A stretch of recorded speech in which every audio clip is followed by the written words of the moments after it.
சாதி பிரச்சனை வச்சு சாதிக்கலாம்னு நினைச்சீங்க, என்ன ஆச்சு? எல்லாமே சரிஞ்சிருச்சு. உடையார் மகன் உங்களை ஜெயிச்சிட்டான். அவனை ஒண்ணுமே பண்ண முடியாது. இனி விட மாட்டான். உங்க பதவியும் போகுது, உங்க மகன் உயிரும் போகுது. உடையார் மகங்கிற திமிரு, அதுக்கு ஒரு வழி பண்ணுங்க. கவலைப்படாத, அந்த உடையாருக்க ஒரு வழி பண்றேன்.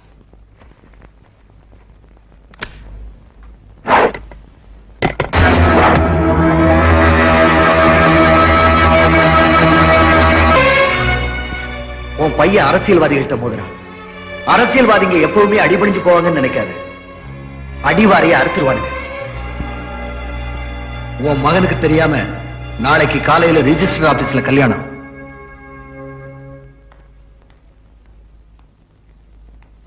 வாங்க மாப்பிள, வாங்க. மச்சான், நீ நின்னா எனக்கு கால் வலிக்கும். ஓகே. சாந்தி, உன்னை பார்க்க உங்க அண்ணன் வந்திருக்காரு.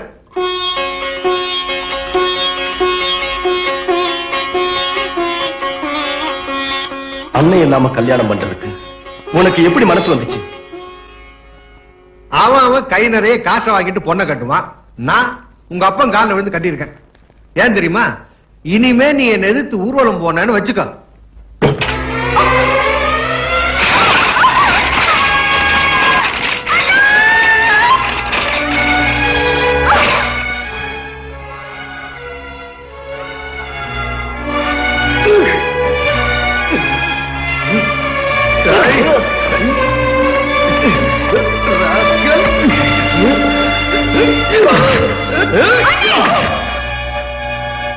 அவரை தொடாத. என் புருஷனும் மாமனாரும் என்ன அடிப்பாங்க, உதப்பாங்க. எங்க வீட்டுல 1000 நடக்கும். அத பத்தி நீ கவலைப்பட தேவையில்லை. அப்படி கேளு, நீதான் தமிழ் பொண்ணு. ஆண்டவன் உனக்கு காலம் மட்டும்தான் கொடுக்கலன்னு துடிச்சேன். ஆனா இப்பதான் தெரியுது, உனக்கு பாசத்தையும் கொடுக்கல. ஓகே, ஓ வீடு, ஓ புருஷன், ஓ சந்தோஷம். நல்லா இருக்கு. நெல்லு, நான் சொல்ல வந்தது முழுசா கேட்டு போ. அண்ணே, இந்த கல்யாணத்துக்கு நான் சம்மதிச்சதே உனக்காகத்தான். ஆமாண்ணே, உங்ககிட்ட இருந்து மகனை காப்பாத்தணும்னு மந்திரி நினைச்சாரு. இவங்க கிட்ட இருந்து ஒன்ன காப்பாத்தணும்னு நான் நினைச்சேன். அதனாலதான் இந்த தாலியை ஏத்துக்கிட்டேன். எப்படிங்கிறியா? இப்ப பாரு. அலமேலு, அந்த மண்ணனையும் தீப்பெட்டியும் கொண்டு வா.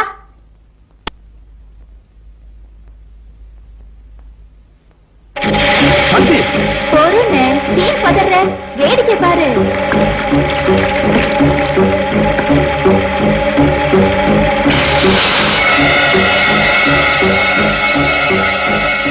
இப்ப நான் இத பத்த வச்சுக்கிட்டா என்ன நடக்கும் தெரியுமா? மருமக மேல மண்ணெண்ணெய் ஊத்தி ஏறிச்சிட்டார் மந்திரி அப்படின்னு மக்கள் பேசிக்குவாங்க. உங்க பதவியும் போயிடும், உங்க ஆட்சியும் போயிடும்.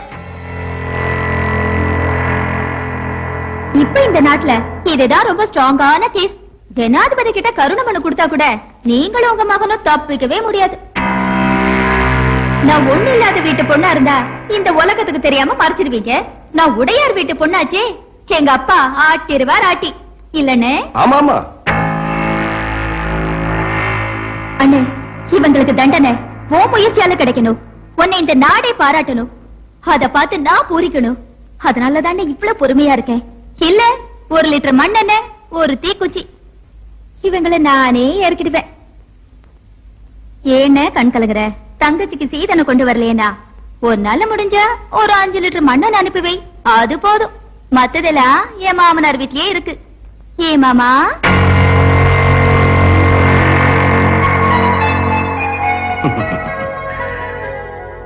மாமனார எப்படி என் தங்கச்சி? ஏமா, மாமனாருக்கு விதவிதமா சமைச்சு போடுமா. நீ கவலைப்படாதானே, செமத்தியா போடுறேன். வரட்டுமா? மாண்புமிகு மாமனார வரட்டுமா? ஏன் மாமனாரே, மண்ணெண்ண உங்க இலாக்காவா? இவ்வளவு தண்ணி கலந்துருக்கீங்க. இனிமேலாவது உடல் ஊனமுற்றவங்களை கேவலமா நினைக்காதீங்க. அவங்களுக்கு புத்தியும் இருக்கும், பலமும் இருக்கும், எதையும் சாதிக்க முடியுங்கிற நம்பிக்கையும் இருக்கும். மறந்துடாதீங்க. உனக்கு சனி ஸ்டார்ட் ஆயிடுச்சு. போ, காலையில அதுவும் வயிற்றுல இப்படி புளிய கரைச்சிட்டு போற. யோ, திலகவதி ஏன் பொண்ணியா? நான் வளர்த்த பொண்ணு. இப்போ நான் அவளை பார்க்கணும். வழிவிடு. என்னையா பாத்துட்டு இருக்கீங்க? தலியா யாரா இருந்தாலும் எம்பியை பார்க்க கூடாதுன்னு எங்களுக்கு மேலதிகாரிங்க உத்தரவு போட்டிருக்காங்க. உத்தரவு போட்ட அதிகாரி 5 வயசுல அனாதையா இருந்தப்போ சோறு போட்டானா? நான் போட்டேயா? கூப்பிட அவனை. எங்க அதிகாரியே அவன் சொல்றியா? போடா.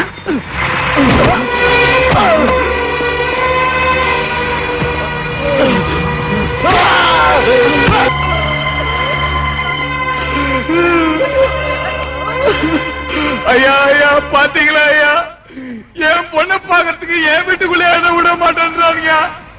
அடிச்சு வச்சிருக்கானுங்க, அடிச்சு வச்சிருக்கானுங்க. ஒரு எம்பியை வெளியே விடாம அடிச்சு வச்சிருக்காங்க இவனுங்க. ஏய், பேசாம போறியா இல்லையா? இன்ஸ்பெக்டர் சார், என்னாலே திருப்பி அடிக்க முடியும். இங்க இருக்க ஒருத்தரையாவது அடிப்பேன். ஆனா நீங்களா என்ன அடிக்கல சார், எனக்கு தெரியும். நீங்களா எவனோ செய்யற தப்பெல்லாம் சுமக்கிற பாருங்கடா. உங்களை நான் அடிக்க மாட்டேன், அவனை பாக்குறேன்.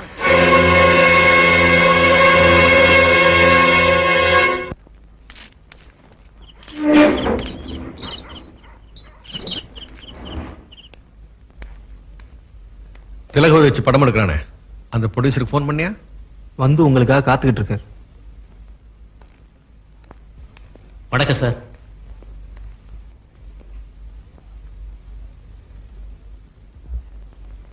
உங்க படத்துல திலகவதி நடிக்க வேண்டிய சீன் ஏதாவது பாக்கி இருக்கா? ஒரே ஒரு பாட்டு மட்டும் எடுக்கணும். பாட்டு முடிஞ்சது அவங்களை கொலை பண்ற மாதிரி ஒரு சீன் எடுக்கணும். ஆனா அவங்களை பார்க்கவே முடியல சார். உன்னால பார்க்க முடியாது. இப்ப அவ எங்க பாதுகாப்புல இருக்கா? இப்பவே 50 லட்சம் ரூபாய் நஷ்டத்துல இருக்கேன் சார். அந்த 50 லட்சம் ரூபாய் நான் உனக்கு தர்றேன். திலகவதி நடிக்கிறதுக்கும் ஏற்பாடு பண்றேன். ஆனா பாட்டு முடிஞ்சதும் நிஜமாவே அவ சாகணும். அவளை வெளியே விடாம அடைச்சு வச்சிருந்த விஷயம் அவ அப்பன் கத்துனால ஜனங்களுக்கு தெரிஞ்சு போச்சு. பத்திரிகைக்காரங்க சும்மா இருக்க மாட்டாங்க. அவளை வெளியே விட்டா உண்மையை சொல்லிடுவா. அதனால நாம தான் கொன்னோம்னு தெரியாம ஷூட்டிங்ல சாகணும். விட மாட்டேன்டா, என் மகளை நடிக்க விட மாட்டேன். ஈஸ்வரா, முதல்ல இவ சாகணும்.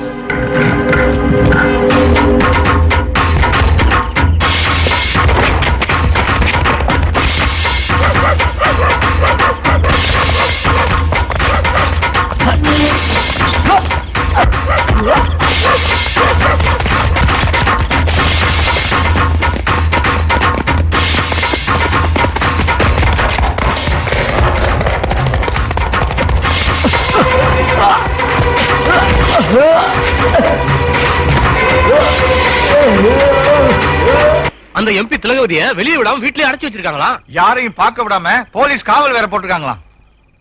போஸ், போஸ், காப்பாத்துங்க போஸ், காப்பாத்துங்க போஸ்.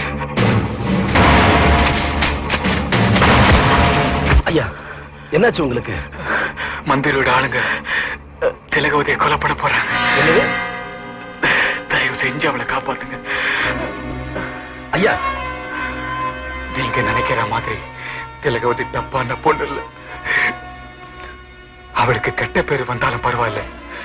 நீங்க உயிரோட இருக்கணும்னு நினைச்சவ என் பொண்ணு. அவளை நாளைக்கு நடக்க போற ஷூட்டிங்ல கொலை பண்ண போறாங்க போஸ். அவளை காப்பாத்துங்க போஸ்.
திலகவதி எங்கம்மா வந்த?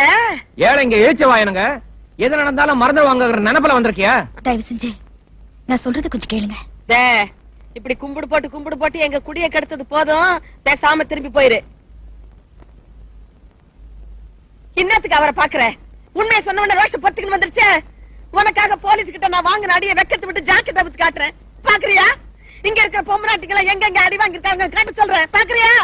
உண்ணாவிரத்துல கலந்துகிட்டதுக்காக இவ புருஷனை போலீஸ்காரங்க அடிச்சே கொண்டாங்க.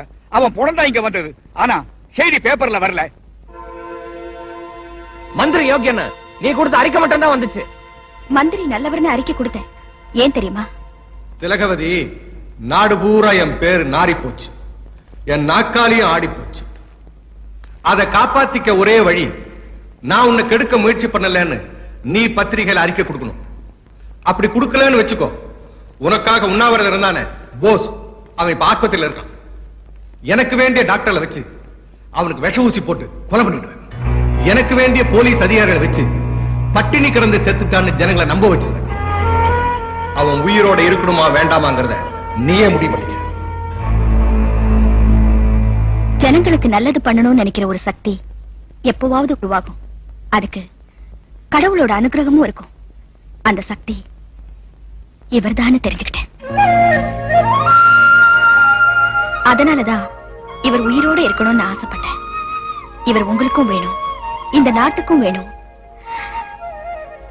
எனக்கும் வேணும். இத்தனை நம்ம இப்படியே விட்டுடக்கூடாது தம்பி. நடந்ததெல்லாம் சனங்களுக்கு தெரியப்படுத்தி ஆகணும். ஊரா மேடை போட்டு பேசுவோம். என்னைக்குன்னு சொல்லுங்க, எவன் சொல்லுங்க. ஆகஸ்ட் 15.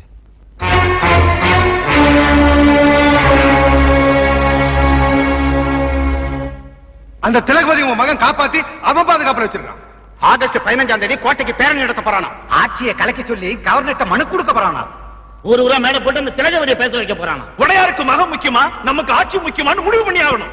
நாம என்ன முடிவு பண்றது? அதை உடையாரே முடிவு பண்ணட்டும். அவர் என்ன முடிவு பண்றது? ஆட்சி பிடிக்க பாடுபட்டது ஒரு நாளா 2 நாளா? பலி கொடுத்தது ஒரு ஆளா 2 ஆளா? உயிரை கொடுத்து பிடிச்ச இந்த ஆட்சியை உங்க மக கவுக்க நினைக்கிறத நாங்க அனுமதிக்க முடியாது. அதுவும் இப்ப கர்ப்பத்தை கலைக்கிற மாதிரி ஆட்சி ஈஸியா கலைச்சிடறாங்க. சுலபமா பெத்துக்கலாம், ஆட்சியை சுலபமா பிடிக்க முடியுமா?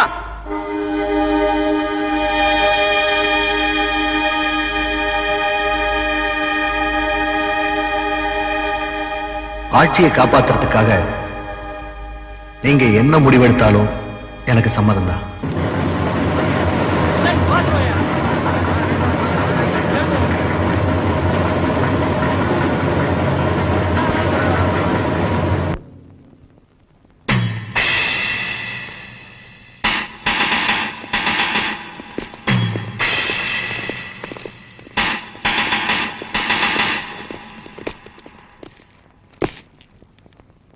கவர்னரை பார்க்கணும், மனு கொடுக்கணும். உள்ள போக உங்களுக்கு அனுமதி இல்ல. கொடுக்கிற மனுவை என்கிட்ட கொடுத்துட்டு போங்க. முடியாது.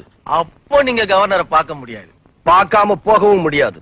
இன்ஸ்பெக்டர், இன்னும் 5 நிமிஷத்துல இவங்க யாரும் இங்க இருக்க கூடாது. சார்ஜ்!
என்ன இவ்வளவு பதட்டமா வர? துணிமணி எல்லாம் எடுத்து சீக்கிரமா கிளம்புங்க, சீக்கிரம். எதுக்குண்ணா? நாம எல்லாரும் பம்பாய்க்கு போறோம். உங்க எல்லாருக்கும் கல்யாணம் பண்ணி வைக்கிறேன். உங்களை நல்லா வாழ வைக்கிறேன். என்ன நான் சொல்ற? இவ்வளவு பணம் ஏதுண்ணா? கொலை பண்ணதுக்காக கிடைச்ச பணம். நம்ம 4 பேர் நல்லா இருக்கணுங்கிறதுக்காக நானே நல்லா இருக்கணும்னு நினைக்கிறேன். ஒரு நல்லவனை கொண்டுட்டியடா பாவி.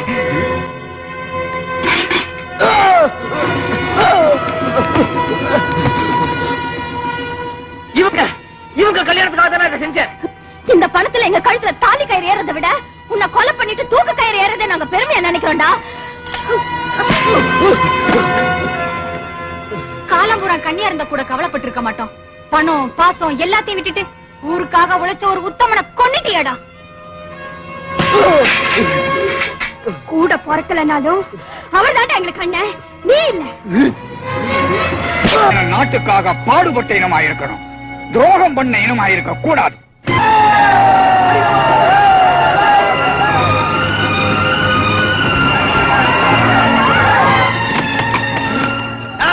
யாரா நீங்களா? இது வரைக்கும் உங்க பேச்ச கேட்டு ஏமாந்த ஏழை ஜனங்க இங்கங்களா வந்தீங்க? எங்களுக்காக உழைச்ச போட்ட ஆளை வச்சு கொண்டீங்கல்ல, அதுக்கு பதில் சொல்ல வேண்டாம். உங்களை ஆட்சியில இருந்து இறக்க வர ஓய மாட்டான், அடிச்சே இறக்கும். அடிக்கிறா. இவர் தாங்க முதலமைச்சர், இவர் அடிக்க, இவர் அடுத்த முதலமைச்சர், இவர் அடிக்க. நான் சாதாரண எம்எல்ஏங்க, என்ன அடிக்காதீங்க.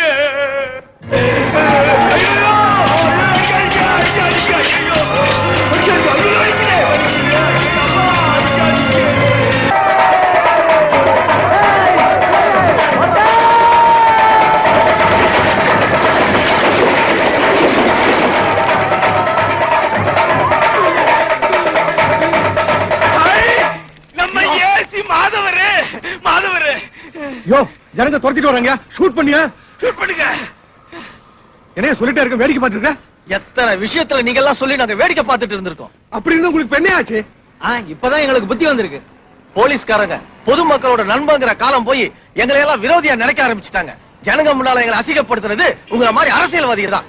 டேய், நீ ஏடா பேசுற? அட பாவி, அப்பவே சொன்ன கேட்டீங்களா?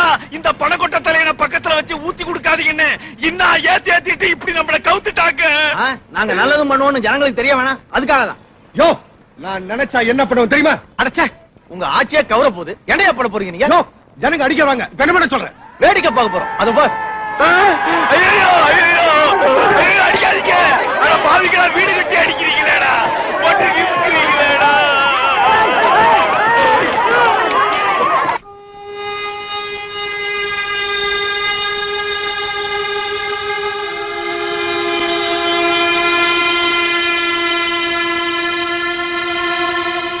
தம்பி, உங்களை பார்க்காம போக மாட்டேன்னு ஜனங்க காத்துட்டு இருக்காங்க. நீங்க வந்து உங்க முகத்தை மட்டும் காட்டிட்டு போயிருங்க.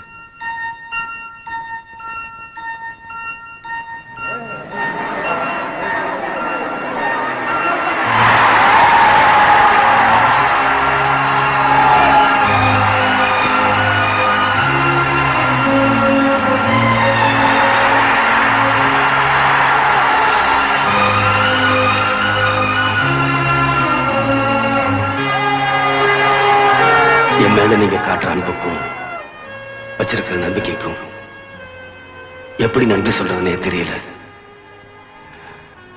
இந்த நேரத்துல என் அன்பான வேண்டுகோள் ஒண்ணு. இந்து, முஸ்லிம், கிறிஸ்டின் மதத்தால வேற வேறையா இருந்தாலும் மனத்தால ஒன்னா வாழ்ந்துகிட்டு இருக்கோம். அதை மாத்த நினைக்கிறாங்க.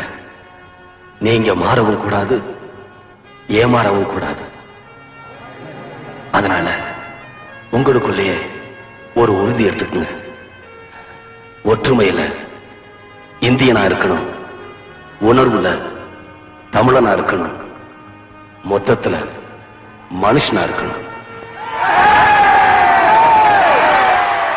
ஏழை ஜாதி